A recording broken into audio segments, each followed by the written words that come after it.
Hello, welcome.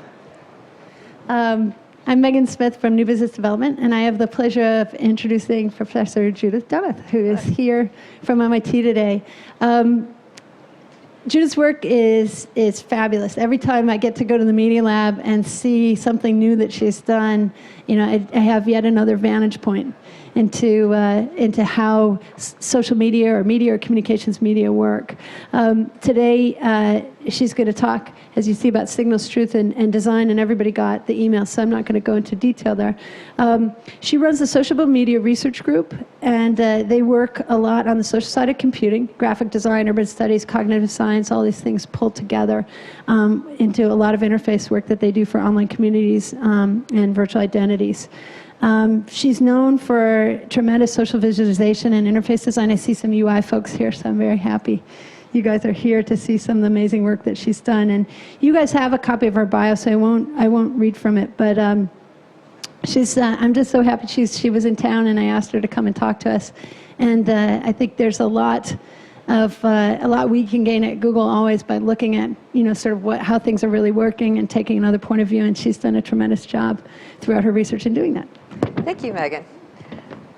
So just as a start, not to contradict that, I do a tremendous amount, as Megan said, of visualization work, interface design. This talk is going to be kind of light on the design work, though I guess you can all vote and you can say, stop this, we'll just talk about design instead. What I wanted to talk about today was some more underlying theory about thinking about social interaction online and how people communicate, and some of the ways of thinking that inform the sort of work that we do. I'll put in a little bit of some of our interface design work maybe at the end, but this is more of a talk about new ways of thinking about how people communicate and why particular designs are interesting. And what I'd like to start with is introducing this notion of signaling. Signaling is a theory that comes from the world of biology. The first person to really look at this was an Israeli biologist named Amos Zahavi. And he was interested in some of the natural phenomena, such as you look at, there's moose that have these tremendous horns and like these big antlers. And these antlers are very metabolically costly. Or you look at some bizarre behaviors in nature. It turns out that some kinds of gazelles, when they see an enemy, instead of running away as fast as they can, which would seem like the sensible thing to do if you're one of the fastest creatures on Earth, instead what they do is they jump up and down in place, which seems kind of a peculiar thing to do. And he was interested in coming up with an understanding of why would these phenomena happen. And he came up with this idea of handicap signaling, which says that sometimes if what you are doing is trying to advertise some kind of resource that you have in great quantity, the best way to advertise it is to waste it. So if the gazelle has a great deal of speed, one of the things that jumping up and down is doing is wasting speed. It's a way of saying, I am so fast, I can just sit here and jump up and down, use up my energy, use up this time, and you can go and chase someone else. And it turns out that predators do not chase the gazelles that do this, because they know that the all-out rate, that once they start to take off after them, it will be a fast, all-out, energy-losing race that they're likely to lose. And so many of these things have turned out to be honest signals, that by wasting particular resources is a way of honestly displaying them. Now, when we look at a lot of ways of self-presentation on the net today, honesty is not really the first thing that comes to mind. It's always been a big issue, for instance, in dating sites, where it's just as easy for me to say, I am who I am. I could say I'm the Queen of England. I could say that I'm a 35-year-old male bodybuilder. There's really none of those types of cost that keep things honest.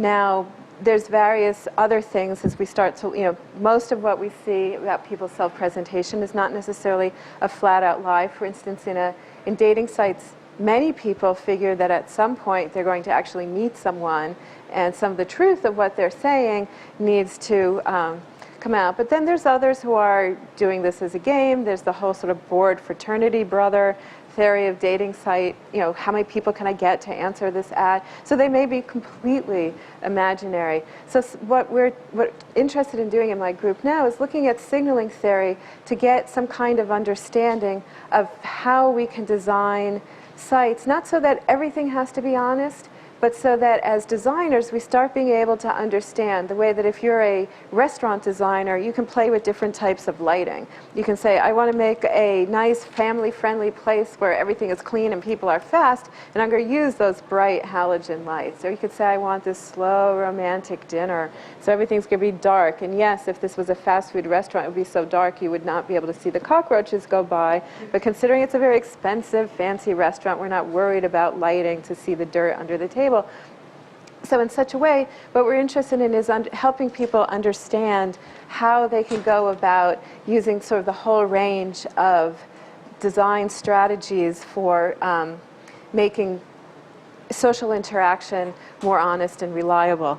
So I'm going to give you a quick background on signaling theory and then show how it applies to some kinds of online design. The first thing is a vocabulary piece. We can think about any of the things that people use to get information about others are cues. Some cues are intentional. These are the ones we're interested in terms of signaling. And there's what I'm going to call evidence or unintentional cues, which is also a great deal of what we read from each other. But the notion is that the signals are things that are intended for communication. And it's this intentionality in the communication that gives rise to the types of dynamics. I use a fur coat as an example because a lot of things can be a mix of intentional and unintentional signals. So for instance, someone can wear a fur coat to say, oh, look at me, I am so stylish. And not only am I stylish, I am rich. I am wearing a coat that while I could stay warm for $150 from Land's End end of season sale, I've instead chosen to spend $15,000 on it. So it's a fairly reliable signal of wealth. It's a signal of stylishness depending on the cut. However, someone looking at them may read these signals, but they also may say that the cue that they see is, oh, this person is cruel to animals, heartless and thoughtless. So that is not an intentional signal, though it's still something that is being picked up on by the person looking at them. So here's these examples of the assessment signals I was telling you about at the beginning. These are costly signals.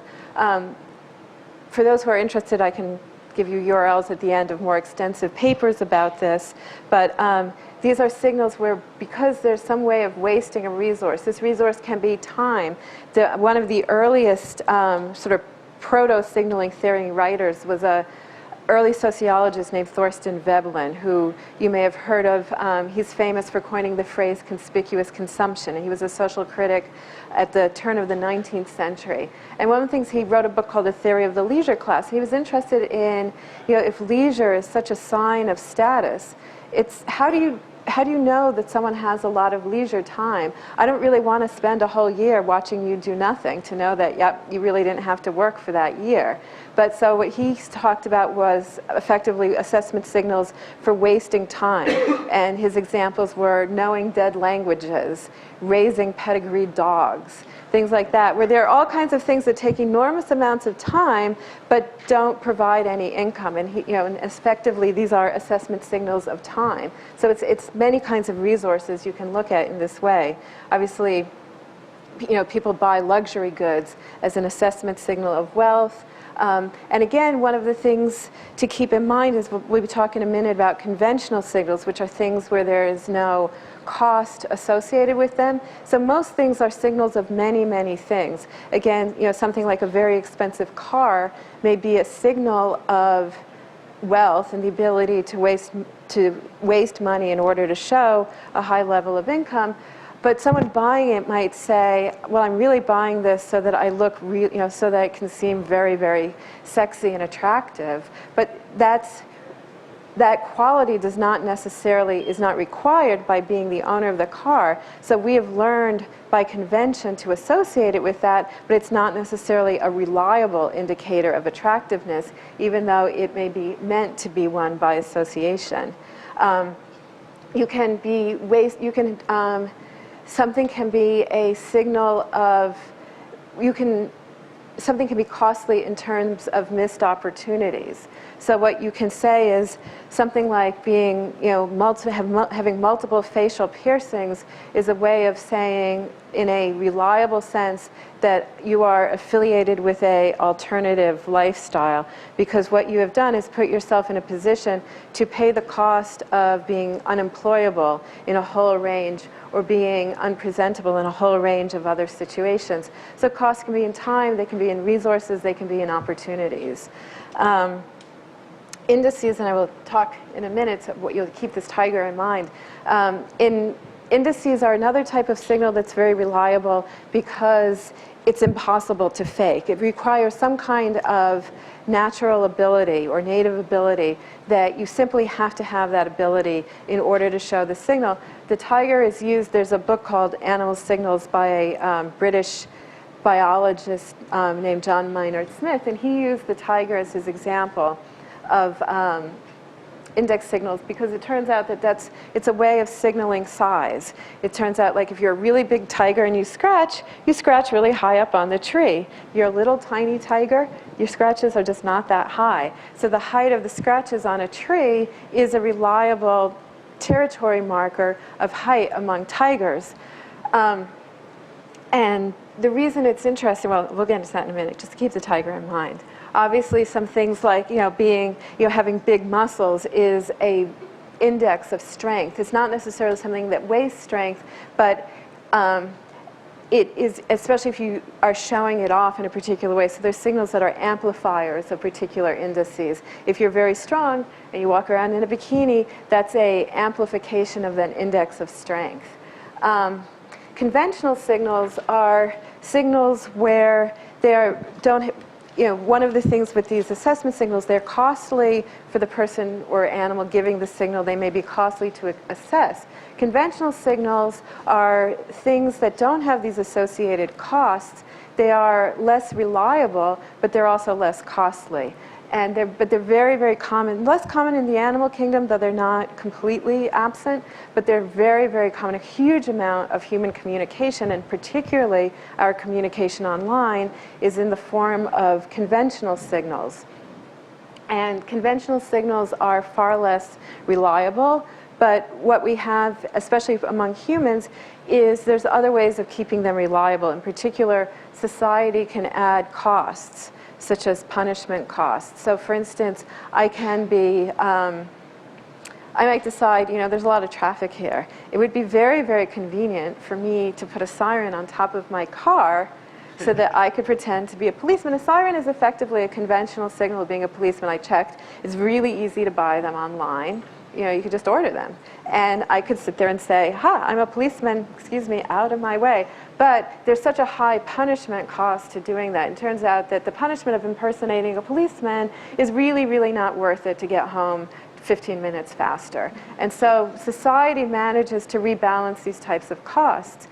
The understanding that type of dynamics is particularly important because in the animal world, there's very little ability to fake the more assessment or index type signals, but humans can fake almost anything. And one of the reasons I like that tiger example is because Maynard Smith, in his explanation of tigers, it's not a very humorous book in general, but at the end of his description, he said, now this would not be a reliable signal if tigers could figure out how to stand on boxes, but they haven't. But humans actually are very good at doing things like figuring out how to stand on boxes. So we always find some way of faking some kind of signal. There's very, very little that you can think of that's a reliable signal, that there's not some way, if the benefits of faking it are high enough, that it's not faked. So deception occurs when it's beneficial to the signaler. So the cost of doing the fake signal is beneficial to them, but deception is very, very costly to the receivers, usually. I mean, some kinds of deception aren't. We live in a world in which there's almost constant levels of deception. I have 2 little kids. For any of you who have children, one of the things you start to realize, a lot of what you do in civilizing children is teaching them to lie. You do not tell people you think they're ugly. You do not tell your grandmother what you think of the present she gave you.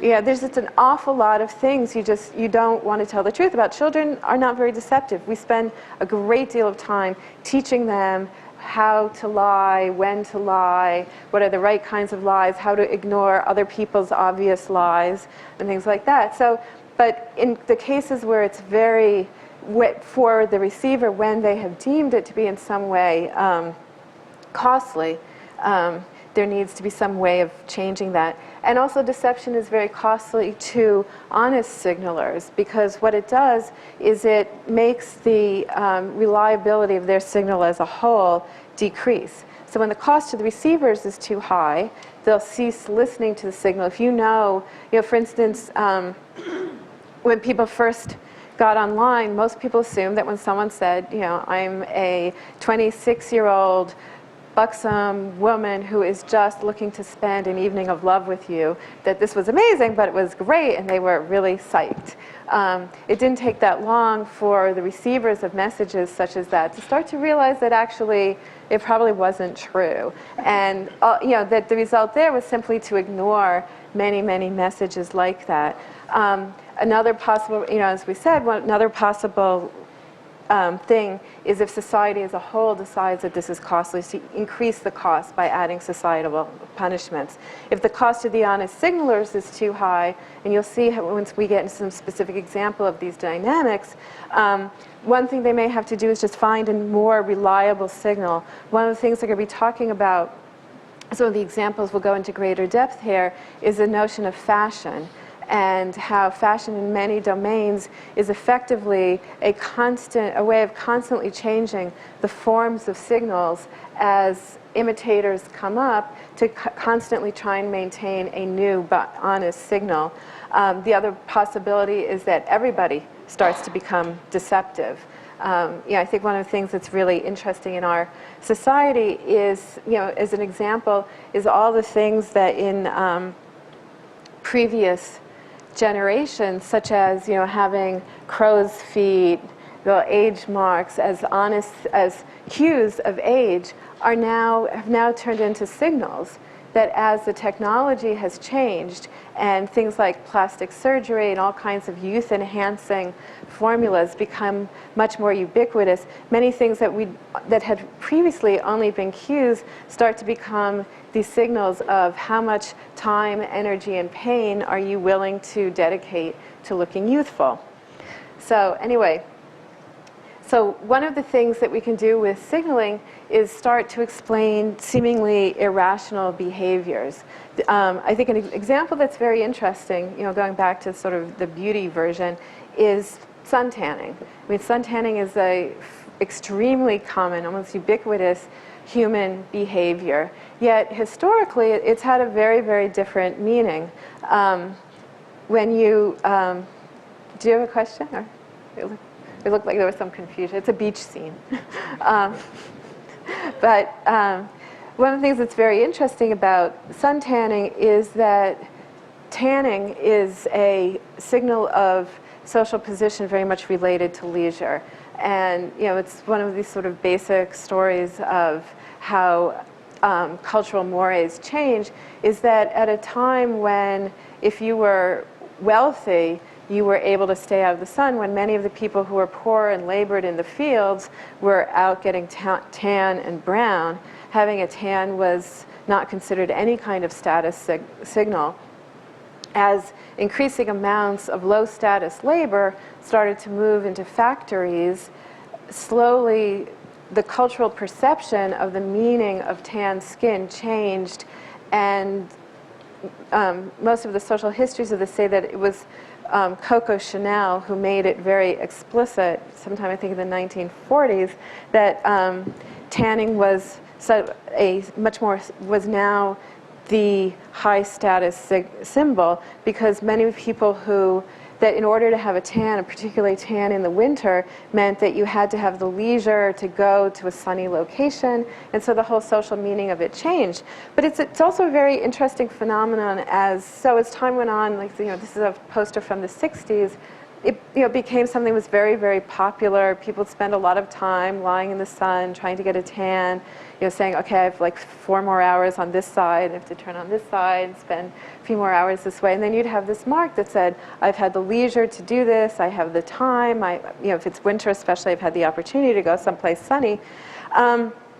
And then around, between 1980s, 1990s, some very interesting things came up. So first of all, what we see is that, we're human, and so we figured out that way of standing on a box. It turns out there's boxes to stand on in order to get a tan.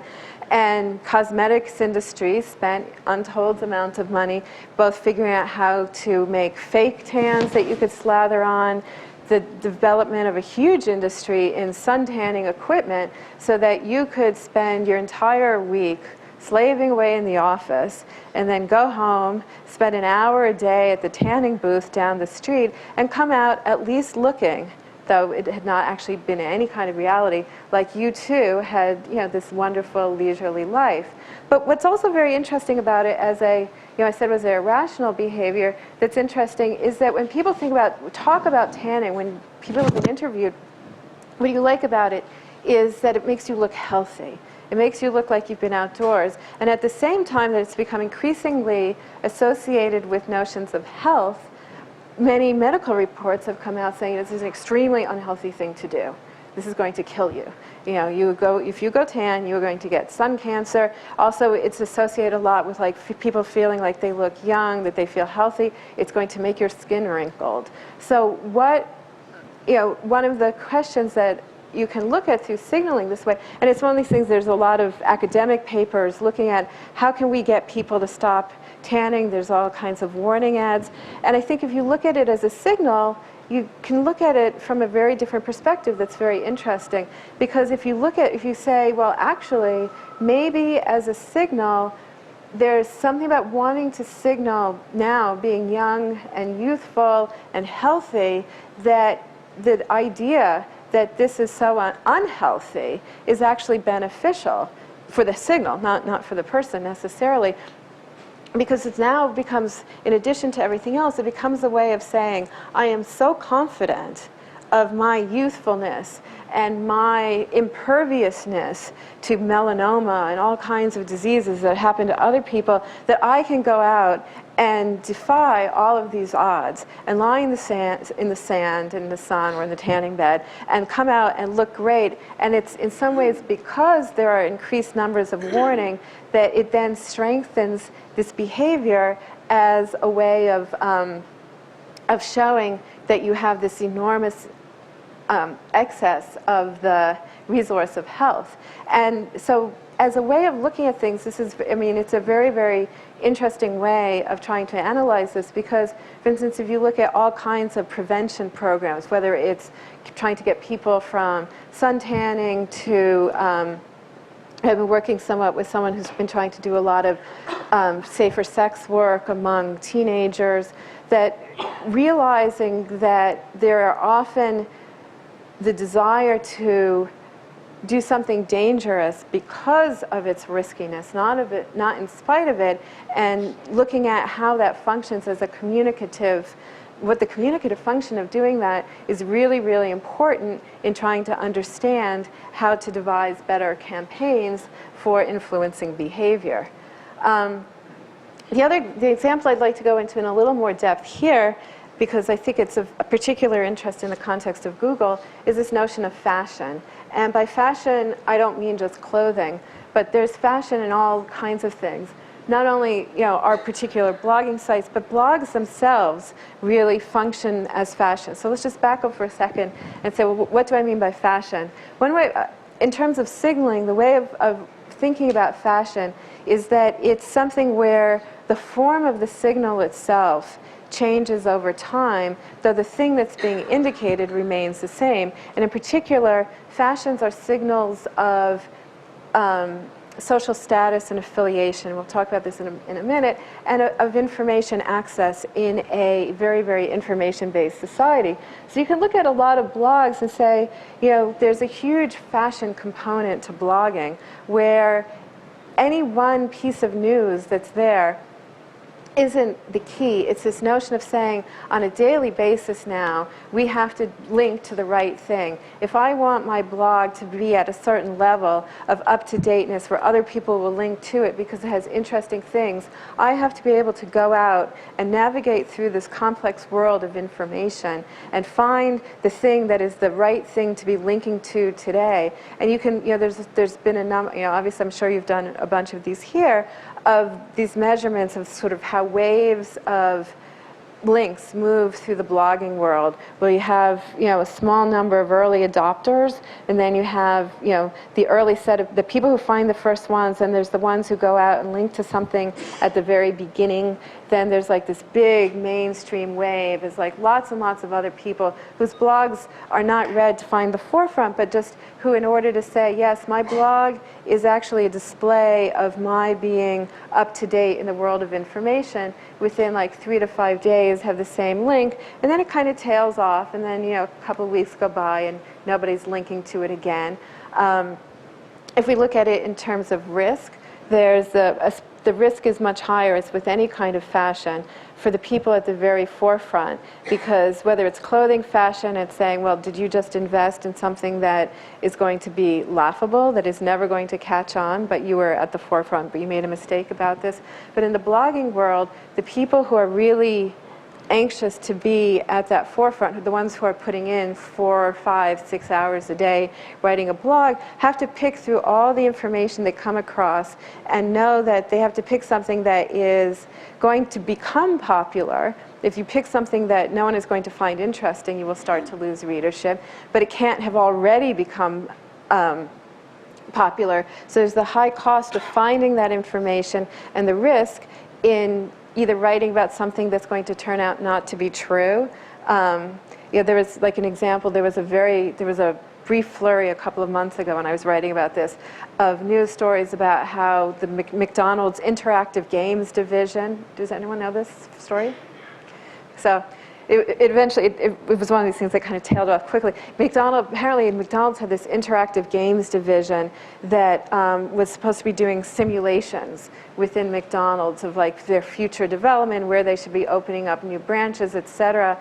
And at this game developers conference on serious games and simulation, they came in and they said, we've seceded from McDonald's because they're not listening to our recommendations, because it turns out everything we found when we started adding in all these models that included environmental impact, that McDonald's and the amount of meat that we are using and the cows that we are supporting is such a huge impact on global warming that we are going to go out of business just because everyone's going to die. And the way they actually did it was a little bit less fake sounding than this, and there were a whole bunch of blogs that picked up on this story, that this is really how people need to behave, that this is how people have to be responsible if you try and that they'd quit and they'd put their jobs on the line and their reputations. There was a great deal of excitement about this, very, very briefly, until eventually it turned out to have been a hoax. So it's an example of the risk that you can make by being at the forefront of a story, in that it was also very, very embarrassing for a number of fairly high-profile writers who had, taken this, hook, line, and sinker. So that's just one example. But there's, but there's also fashions in, and there's obviously fashions in music. Interestingly enough, it's also one of these things that's moving increasingly into that space between public presentations of self. What your taste in music is really puts you in a particular affiliation, and it also is something where it requires being able to keep up with what is the right thing to listen to. So certainly functions as a fashion. But there's also fashions in management is prone to fashion in a tremendous way. If you were, 20 years ago, if you were a fashionable consultant, you could talk about quality circles. Today you talk about social networking. But there's an enormous amount of fashion in this information-based world. I mean, some of it may have to do with the actual value of the thing. Maybe particular ways of doing management are better than others, but a tremendous amount of it can also be notions of fashion, of saying I am up to date within this world. This is fashion in modern art. This is painter John Curran, who started painting in this style. You know, he's now one of the, he's the top contemporary artist with some of the highest sales. He's had one-man shows at all the big museums in New York. When he was started painting in the 1980s, there was very, very little figurative painting at all, and but he changed, and his peers changed the style of painting, but it's certainly the whole contemporary arts world is very, very fashion-based. So these are just some examples of the different dimensions, not just clothing, that fashion exists in. But what's interesting here to think about in terms of signaling and how you can think of this in terms of design is that if you think of it as a form of information prowess, some of the things that need to be balanced again here is this notion of the cost of the signal versus the benefits that come from it. So here, just showing some ubiquitous examples of the types of fashion. So let's look at something like an iPhone, or little Bluetooth earpieces for phones. They certainly are functioning as fashion. Almost any kind of technological innovation has a big fashion side to it. It's saying, one, I'm going to, it may be programming languages. There's Ruby on Rails can be thought of as a fashion. There's particular, and when you adopt, whether it's a new technology, a new programming language, when you come in at the very early end, you take that risk that you're going to do something that's going to kind of fall off the world. You may start to learn a new programming language that it turns out after you spend 6 months studying it, learning it, becoming an expert in it, kind of folds. Nobody ever uses it, it becomes unsupported, all your effort was in vain. On the other hand, if you learn a new programming language and you're the first one to do it and it has these new capabilities, and then you get to tell all your other colleagues about this great language you knew, and then they start to realize that everyone's using it, but you were the one that they heard about this from first, it gives you that status of being shown to be much more knowledgeable, to be at the forefront. So when you look at something like this in terms of the economics of signaling, there's the fashion signaling that says, where am I in this adoption curve? And then you start to weigh it between the benefits and the costs, because if you look at things as innovation, there's a certain level of benefit that you get anyway. And then as we see from signals, that benefit fights against it as a signal, because the benefit could be, if something is obviously just better, it doesn't function as well in some ways as a fashion signal, because it can be adopted by many people without being particularly risky or showing their commitment to that particular hierarchy. Whereas if it has either some great difficulty associated with it, if it has, and that difficulty, whether it's a difficulty of learning or it's a style of painting that to the contemporary eye looks really ugly, it has that risk to it that says, I'm willing to pay the cost of this risk in order to adopt it. And then what's interesting, I think what's also particularly useful about thinking about it today is understanding the dynamics within fashion, both as the signal and how the benefits and costs that are associated with innovation adoption play off it in terms of a signal. Because a very interesting thing that we're seeing now is it's important in two things. One is that it's accelerating at a fantastic rate. Most accounts of fashion as a cultural phenomenon put it at around the 15th century.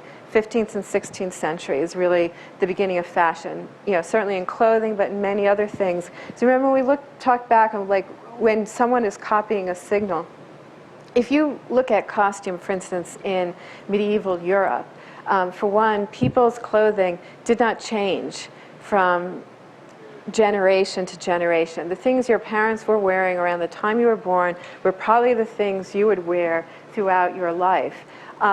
There were differences in costume based on class, but for various reasons between simply very, very limited notions of social mobility plus sumptuary laws that forbade copying things, people did not say, oh, I'm going to achieve social mobility by imitating the appearance and actions of those in a social position I would like to have. It was completely unheard of. As our society became more mobile, I'm not going to give a big general history of Western civilization course, but one way of understanding the role of fashion is that as society became more mobile and the possibility of trying to change social class through a number of reasons, some of which changes of wealth, but also through imitations of particular kinds of behavior, was really the birth of fashion. But at the, in the 16th century, there's reports of princesses in Poland writing to their advisors that they really wanted to see dolls from Paris. They would, a lot of the fashion news would be distributed through these little dolls. But it would take a year for the doll to get from Paris to, a country manor in the outskirts of Poland. And so the rate of change of fashion was very slow. Society was more static, but also simply information moved very slowly. We're now living in an era where information moves across the globe instantly. And one of the things that's very interesting is whether you're looking at it in terms of clothing, of music, of what kinds of information, whether it's from blogs or news feeds, that you need to be able to keep up with on a daily basis in order to maintain a level of sort of general knowledge that's considered, that's expected, has rapidly accelerated. And so understanding how people are using these different ways of both accessing information, but how information itself is becoming a way of self-presentation and of identity, I think is very, very important. And I think that's one of the pieces that's particularly relevant to the type of work that a lot of you, I think, are doing here, is understanding different ways of understanding what it is that people want to do with all this information they're getting. We're developing huge numbers of technology that say, here's a news feed, here's a visualization, here's a whole new way of getting at this stuff. But this is about looking at why are people trying to, why do you look at things like MySpace pages that have news feeds and blog feeds and everything, and how are people using information as a way of positioning themselves in increasingly both mobile and information-based world. I'm going to talk about one example of a piece that we developed in response to this, and then I'm going to open this for questions. This is a piece called, we're going to talk about two things, about a piece called Urban Hermes. And what we were interested in here was finding ways to take the fast fashion of the online world into the physical spaces. And so what this is it's a messenger bag, because we were seeing, we could foresee this as being something that was clothing or anything else, but right now, considering the amount of technology we had to put in back of it, sticking it into a messenger bag was fairly useful. But it's a display that would have a picture on it that you could change, but it works on Bluetooth.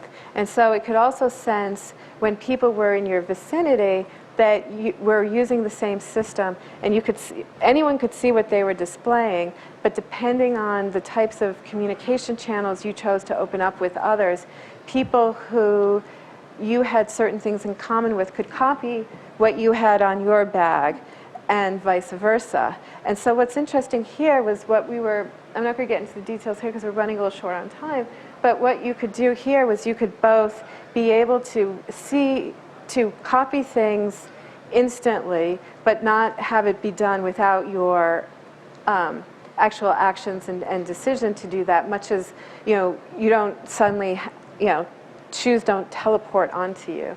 But also you'd be able to see the provenance of things. So an image that you picked up from somebody else because you happened to be in the same club with them, you could also track it as it had moved throughout society, but it was all based on face-to-face encounters in tracking how these things moved. So it's really about taking the speed of the internet fashion and bringing it into physical spaces.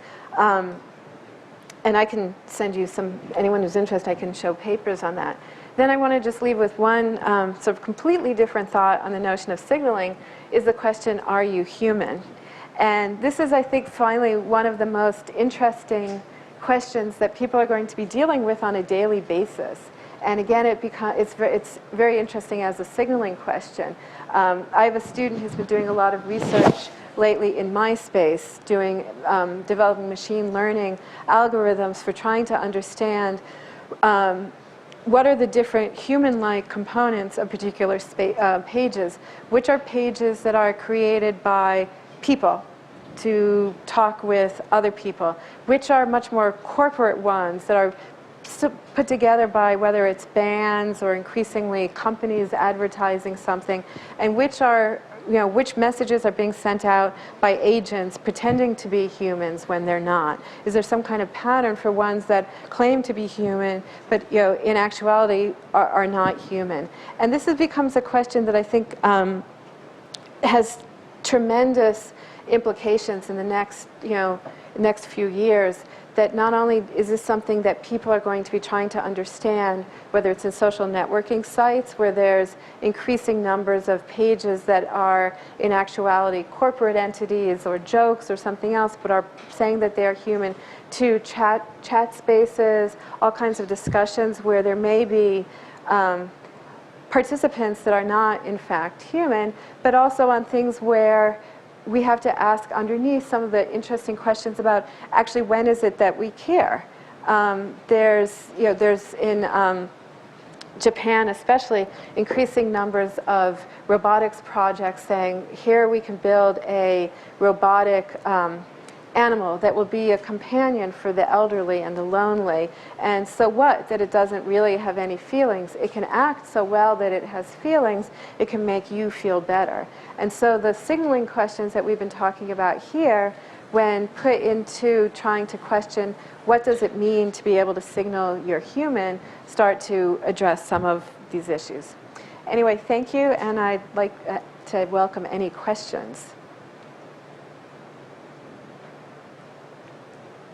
So your urban project, essentially it seems like you're trying to change your signal because you can't manifest your signals by wearing specific clothing, but when you project something on your screen, some of your interests, and you have people coming by looking at your screen saying with similar interests, you project a different personality essentially. You can be a shy person with your clothing, but then you can display your interest on a little screen on your bag and make other people to contact you based on that. So you project you change the signal in this way, right?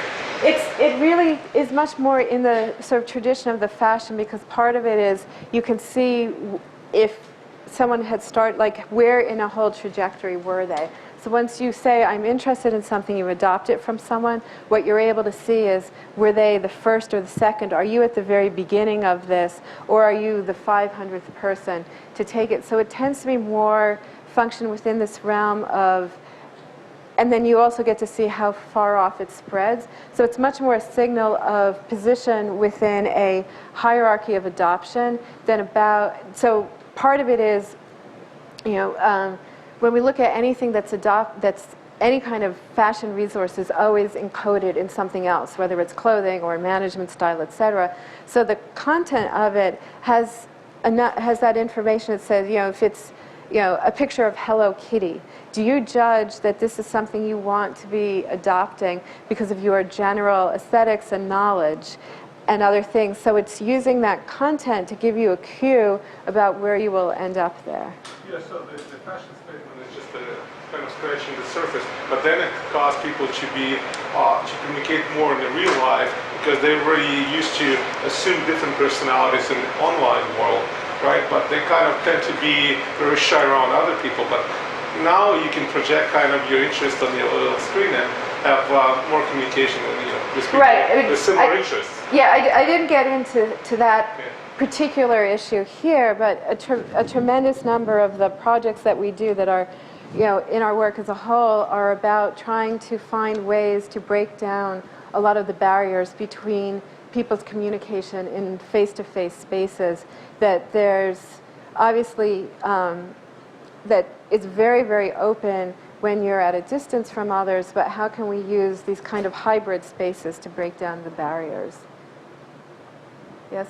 Have you examined the adoption rates of new products or fashions when the signals are not necessarily all aligned? So maybe there's a signal that has a high cost in one area, so maybe it takes time to learn it, or to go out and learn a new product that you bought, but the actual cost in monetary terms is low. So instead of Apple introducing an iPhone at $500, signaling not only that it's costly to learn this new system, but also costly in monetary terms, but they introduce it at $200. How does that affect adoption rates? Yeah, I mean, there's a lot of research in that area. There's a book called The Diffusion of Innovations by Everett Rogers, who did a lot of work on innovation research.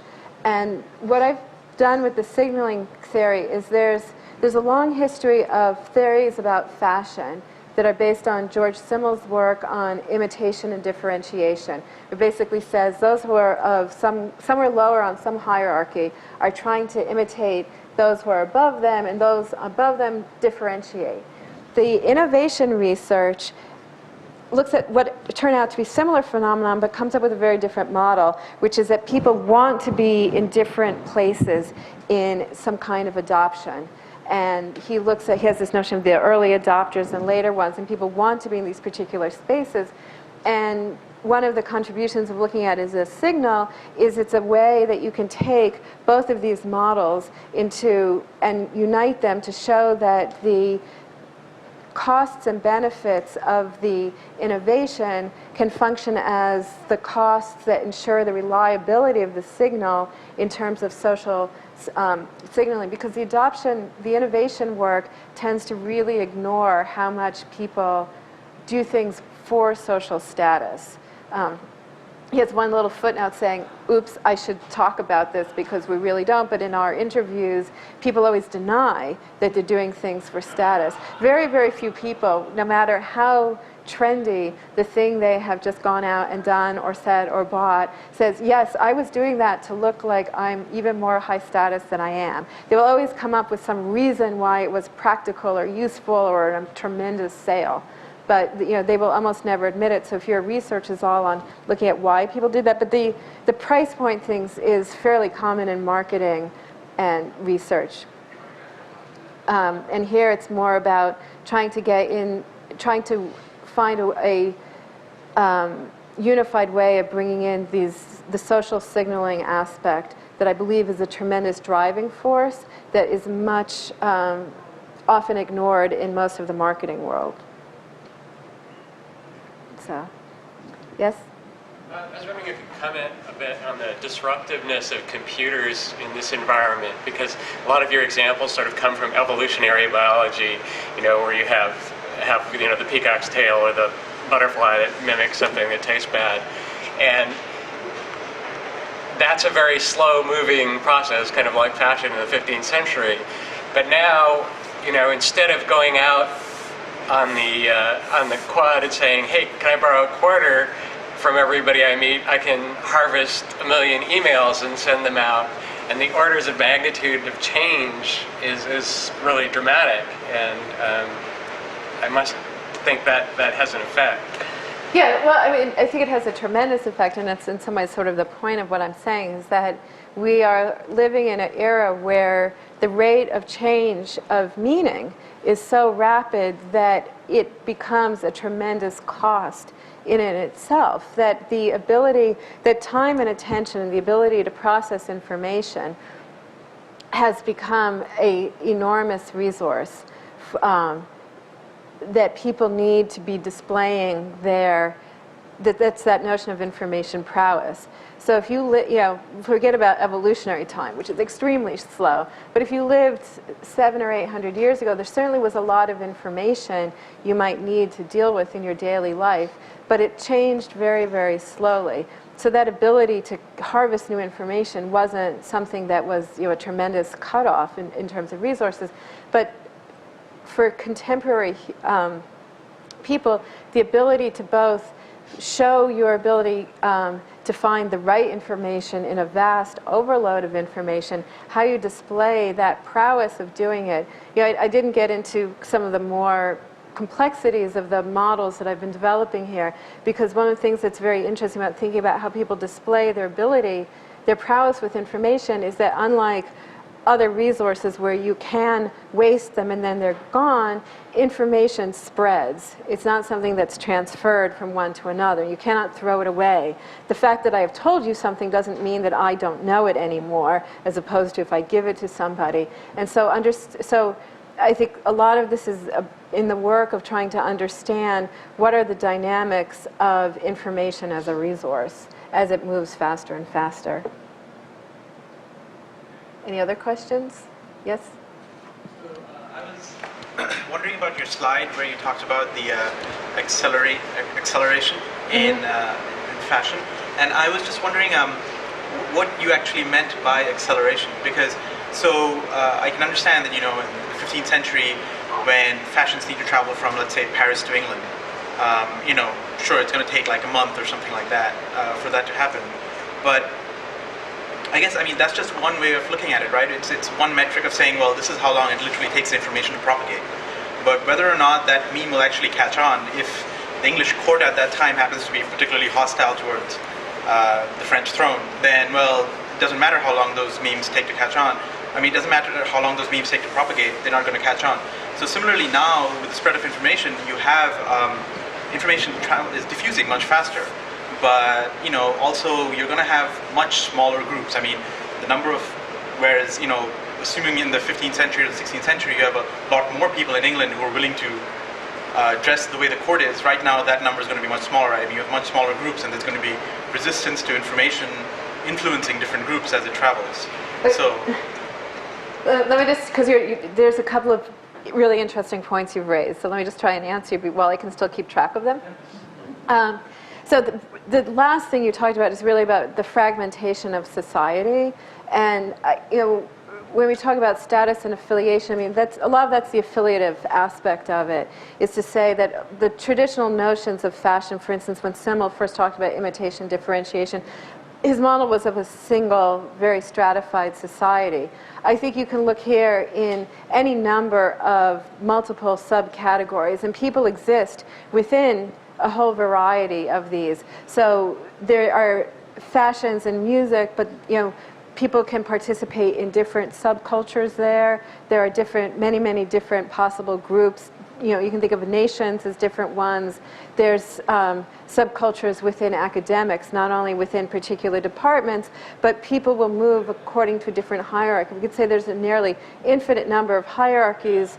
This phenomenon happens both within them and between them. Your first question about what did I mean by the rate of acceleration, I simply meant that the amount of time that a particular form lasts as a signal of something being at a particular point in some hierarchy has gotten much faster, the rate of change. And you can, you know, if you're looking for specific examples, there's a lot of work in for instance, in clothing fashion, just in how much less time, you know, even in the last 20 years, particular things have stayed in fashion. There's quotes from Diana Vreeland and Winterthur talking about, you know, how the season in which they measure what is a particular style has become much faster. There's an interesting, I don't have it with me, but there's an interesting graphic of how long songs stay as hit music from the 1950s to the present. And so, you know, I think it starts out as something generally staying as a top hit for 4 weeks. You know, now it's often down to a period of days. So it's simply that rate is changing, and I think a lot of the cause is that information just moves much more quickly. And so, you know, it's no longer a matter of having to wait, you know, if you want to listen to some, you know, to music, of having to wait until your local record store, you know, somewhere in South Dakota gets around to getting some music shipped out to them before you can have that record. If everyone can download it instantly, it's going to affect that rate of change. So, I don't know if I missed some other main point. Yes? So would you say that fragmentation is kind of an adaptation to the information, because that way I can say, well, I'm in this group, and if this information, doesn't apply to me, I don't have to take in all this giant flow. If you're not wearing black, and I'm a goth, then I don't have to worry about you. Or if it's not hip hop, I don't have to listen to it, and so I can ignore that information. Yeah, I think that's probably is one of the reasons for that type of fragmentation. There's many other theories about why we live in a more fragmented society, and I think some of it, it's very hard to look at these things without the historical perspective, because things that look vastly different to us when we're living in the midst of them may all just look like one big blur of early 21st century things 200 years from now. So I think some of it is also that the closer you are to a particular era, the more nuances you see within the culture. I think it's also very easy to look at history and see it as a single unified culture, but I think some of it is also has to do with how stratified a particular society is and how much of a single common culture there is. So I have one more question, I think it's time. Okay. So we're going to be down in Charlotte for lunch if anybody wants to join. You're welcome. And I want to thank you for the gunners for joining us.